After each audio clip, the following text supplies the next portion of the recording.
He shot a single episode, but Johnny Whitaker still refuses to see it. He was born on December 13, 1959, in Van Nuys, California, and was given the name John Orson Whitaker Jr. He was the fifth of 8 children born to Thelma and John O, Whitaker Sr. Johnny's innate charisma and genuineness in front of the camera made him a remarkable talent from an early age. At a period when television was rapidly taking over as the most significant cultural influence in American households, he enthralled audiences with his stunning red hair, endearing grin, and unmistakable on-screen persona. At the incredibly young age of 3, Johnny Whitaker began his acting career. Advertisers immediately took notice of his innate talent and charisma.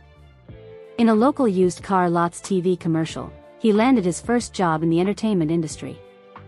This marked the beginning of an enduring career in entertainment. Even at a very young age, Whitaker was at ease in front of the camera. He would eventually get more notoriety and recognition thanks to this talent. His lengthy and prosperous career as a child actor, where he rapidly rose to fame in the US, was paved with early work in advertisements. Whitaker began appearing in national television advertisements for Mattel toy makers, one of the largest toy companies at the time, as his notoriety increased. His most well-known roles were as the voice of Larry the Lion and Crackers the Parrot in the adorable ads for Mattel's Animal Yackers toy line. When a cord was pulled, these alive and responsive toys would speak. At the time, this was novel. Whitaker's enthusiastic and animated presentation about the toys piqued children's attention even more. His emotive acting and voice acting in these advertisements had a major role in the Animal Yackers line's success. He became one of the most recognizable child faces on television as a result. In 1965, when Whitaker's career was only beginning, television dramas had replaced ads. In same year, he was cast in the daytime soap opera General Hospital as a young Scotty Baldwin. His portrayal of a character who would play a significant role in the soap opera's plot was convincing and exhibited a variety of emotions. With this role, Whitaker was able to showcase his acting abilities in a more dramatic context. He demonstrated his ability to communicate nuanced feelings and compete with seasoned adult actors. Whitaker's career reached a new peak in 1966 when he was chosen to star in the popular Hollywood film The Russians Are Coming. Set in the midst of the Cold War, the comedy parodied Russian stereotypes and American anxiety. Lead parts were played by Alan Arkin, Carl Reiner, and Brian Keith. Whitaker's role might not have had been significant, but his performance had an effect, particularly on co-star Brian Keith. When Whitaker was eventually chosen to play the lead in the CBS sitcom Family Affair, Keith was so impressed by Whitaker's professionalism and talent that he assisted Whitaker in landing the role of his nephew. Whitaker's life would be altered by this suggestion, which would also cement his legacy in television history. Whitaker's portrayal of Jody Davis played a significant influence in the widespread popularity of Family Affair, which aired from 1966 until 1971. In the show, Brian Keith portrayed Uncle Bill Davis, a well-educated guy who must care for 3 children who have lost their parents. Whitaker portrayed Jody, one of the twins. Kathy Garver played the older sister, while Anissa Jones played Buffy. The children lived with their uncle in an upscale Manhattan apartment, along with Mr. French and Sebastian Cabot, the genteel and gentle English butler who brought elegance and security to the odd family. An intriguing truth is that Jody and Buffy were originally intended to be different ages, but because Whitaker and Jones looked so wonderful together, the creators decided to make them twins. Jody became one of the most adored kid characters on television because of Whitaker's generosity, humor, and ability to reveal her vulnerability. Whitaker continued to play other roles while he was working on Family Affair, demonstrating his versatility as an actor. In 1968, he appeared as a guest star on the well-known Western series Bonanza in the poignant episode, A Dream to Dream, which was written by Michael Landon, the show's star. In this episode, which also included the well-known actress Julie Harris, Whitaker displayed a more profound and emotional side to his performance. He portrayed a little child in a tale about imagination and optimism amid adversity. In 1969, Whitaker appeared in the heartwarming Hallmark Hall of Fame TV special The Littlest Angel during breaks from Family Affair. The popular children's book served as the basis for the show. He was the title character's angel, a role that required both comedic timing and nuance. He was on the same screen with Tony Randall and Fred Gwynne. In a team of more seasoned players, he performed admirably. That same year, he appeared in an episode of the popular Western series The Virginian, demonstrating his versatility in terms of tone and style. Whitaker might potentially appear in comedy and fantasy films. He appeared in Samantha and the Beanstalk, a 1969 episode of Elizabeth Montgomery's popular magical series Bewitched. He portrayed Jack as a contemporary version of a character from an ancient fairy tale. He appeared in 2 episodes of the rural comedy Green Acres in 1970, the following year. In the initial one, The Confrontation, he portrayed Willie. He portrayed Dinky Watson in The Beeping Rock, the second. Whitaker also starred in the lead role of the Church of Jesus Christ of Latter-day Saints faith-based film A Day for Justin that same year. He was given a more introspective role as the title character, which allowed him to consider his religious upbringing. Following the conclusion of Family Affair, Whitaker continued to work in television series and films. After acting in a well-known 2-part episode of Gunsmoke in 1971, he gained recognition as a talented and seasoned young actor. He made the switch to Saturday morning TV in 1973, where he played the major role in Sid and Marty Krofft's Sigmund and the Sea Monsters. Whitaker portrayed Johnny, a young boy who befriends Sigmund, an incomprehensible marine creature. A major factor in the children's admiration for the bizarre and fascinating show was Whitaker's kind and personable demeanor. He collaborated with well-known actors Scott C. Colden and Billy Barty. Early in the 1970s, Whitaker also starred in other films, most of which were produced by Walt Disney Studios. The Biscuit Eater, 1972, a heartwarming tale of a youngster and his dog, Napoleon and Samantha, 1972, in which he co-starred with Jodie Foster in her first motion picture role, and Snowball Express, 1972, a slapstick comedy about a family getting a dilapidated hotel. These roles increased his fan base and demonstrated his ability to play both dramatic and humorous parts. In 1973, he portrayed the titular role in the musical adaptation of the well-known Mark Twain novel, Tom Sawyer. It was among his most well-known segments. His portrayal of the mischievous but good-hearted youngster received numerous positive reviews and remains one of his most cherished roles. Whitaker moved away from the limelight and into more behind-the-scenes roles as he grew older.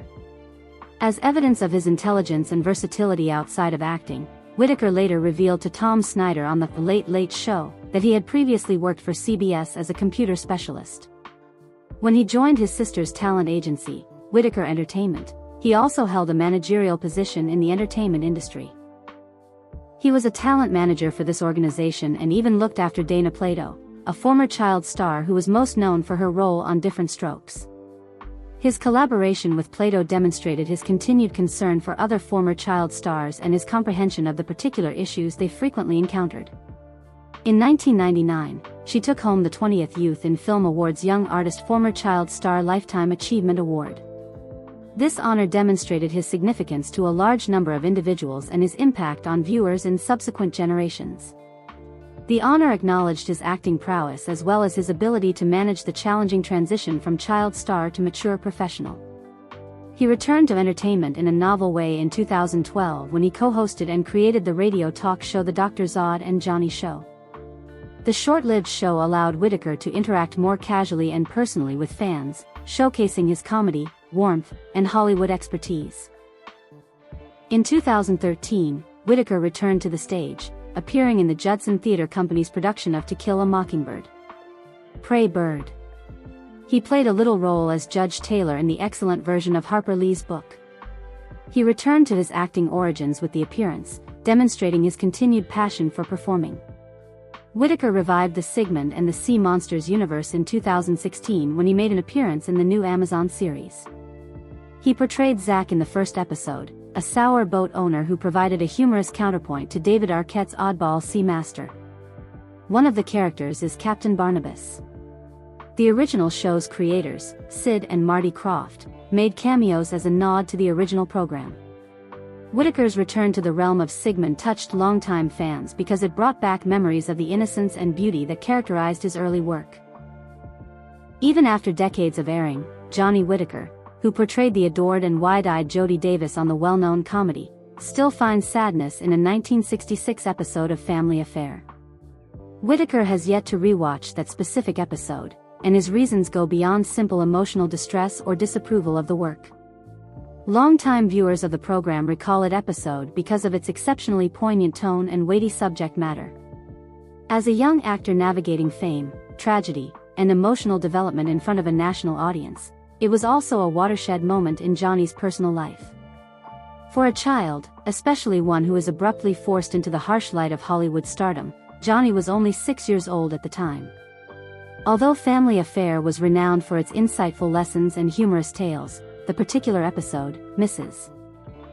A child's dread of losing a cherished toy, the well-known Mrs. Beasley doll, was the subject of the heartwarming film Beasley, Where Are You? After losing their parents, the child's frantic hunt for something secure was symbolized by this toy. Adults might not have found the plot significant, but Johnny found it to be quite relatable. He had to display a great deal of grief, terror, and vulnerability in the moment, which, based on his later remarks, were quite similar to the emotions he had as a young actor coping with uncertainty, separation, and the intense pressure to perform. For whatever reason, behind-the-scenes filming that show was incredibly challenging.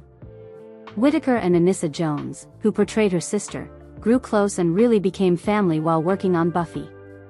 Acting out scenarios that dealt with loss and the fragility of protection and comfort was difficult for them. The show's themes caused him to reflect excessively on how difficult it was to grow up in the industry, where private feelings were frequently hidden behind rehearsals and retakes and expectations were high. Whitaker claimed that he struggled to evoke the intense feelings that the story required. Additionally, the director became very emotional even though he enjoyed his performance. He then stated in an interview that the show's tears were genuine and not staged. They sprang from a reservoir of unsaid feelings he was not prepared to confront. To make matters worse, Johnny has stated in recent years that this incident inadvertently served as a reminder of how difficult his childhood connection with fame was. For many young actors, early celebrity can have both positive and negative effects, and Whitaker was no exception. That incident was referred to as a capsule of pain by him. At one point in his life, he felt alone behind the flawless grins of Hollywood sets, while being loved by millions of people. According to him, witnessing it today would be like exposing an old wound. It would transport him back to a period of vulnerability, weakness, and mental unpreparedness. One of the first episodes in which Johnny began to perceive Family Affair as more than a television program and as a mirror of his own life was this one. Unspoken realities in the cast's actual life were frequently mirrored in the show's central themes of orphanhood, having a replacement parent, and being resilient as a youngster. It was difficult to recall the early years they had on set after Anissa Jones's untimely death in 1976. It was even more difficult for Johnny to view that show again because it featured some of their most poignant moments. He has since stated that the episode will always remind him of the loss he experienced in the script and later in real life, despite the fact that it was masterfully performed. Even now, Johnny's admirers frequently inquire as to whether he ever watches previous Family Affair episodes. He is grateful for the show's role in his career and appreciative of its history, but he will never again watch that one 1966 episode. It's because it presents him with the unvarnished reality of childhood, not because he feels guilty or horrible about it. Being exposed. Something he experienced not only on television but in real life. Over the course of his lengthy career, Johnny Whitaker has experienced both highs and lows. His choice to not watch the show is a powerful demonstration of emotional self-awareness rather than weakness. The narrative illustrates the challenges of being a kid star and serves as a potent reminder that the most difficult tales aren't usually the ones that are recorded but rather the ones that stick with us.